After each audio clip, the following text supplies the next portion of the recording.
developments in Bangladesh. The British MP Bob Blackman has now condemned the issue of atrocities against Hindus and the arrest of the Hindu priest Chinmoy Krishna Das. And we'll just share with you exactly what he had to say, because he made a post on Twitter. He also attached onto that what it is that he had said in the British Parliament. We'll just share it with you, and then we'll go over to our colleague to get more context. Take a look. In Bangladesh, their spiritual leader is under arrest. Hindus across Bangladesh are being subject literally to death by their houses being burnt, their temples are being burnt, and there was an attempt today in the Bangladesh High Court to rule that ISKCON should be banned from the country. This is a direct attack on Hindus. Now, this is a threat from India now to take action. We have a responsibility because we enabled Bangladesh to be free and independent. Now, whatever the change of government has been in Bangladesh, it cannot be acceptable that religious minorities are persecuted in this way.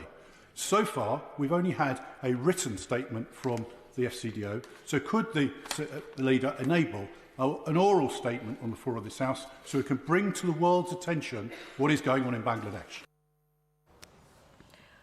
Okay, let's go back to our colleague Siddhant to understand more. Siddhant, we know that S. Jaishankar had just met with the Prime Minister as these concerns continue to grow, and we're just seeing one more international leader. Of course, this is a leader who is an MP in Britain. It's not, the leader of a nation in the case of Donald Trump, but we are seeing more leaders respond in this manner. What should we make of it?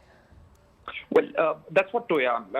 Day one, India has been speaking against what's happening on the Hindu community in Bangladesh. And in fact, Indian Prime Minister Narendra Modi is the first world leader to talk about it and raise this issue.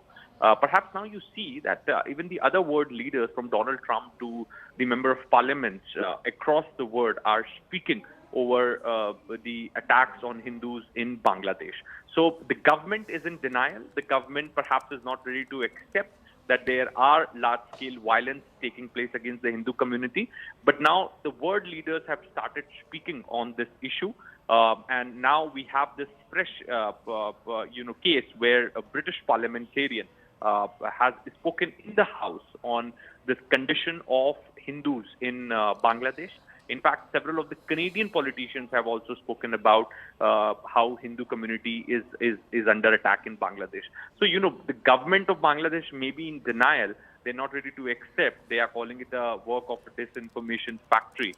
But it would really be interesting to see that to what extent they are going to deny this when now the world leaders have started talking about it, and it has it is being raised in various parliaments across the world as far as the minorities in Bangladesh is concerned. So it would really be interesting to see that how the Yunus government will respond to this fresh mentioning of the condition of Hindus by the British MP.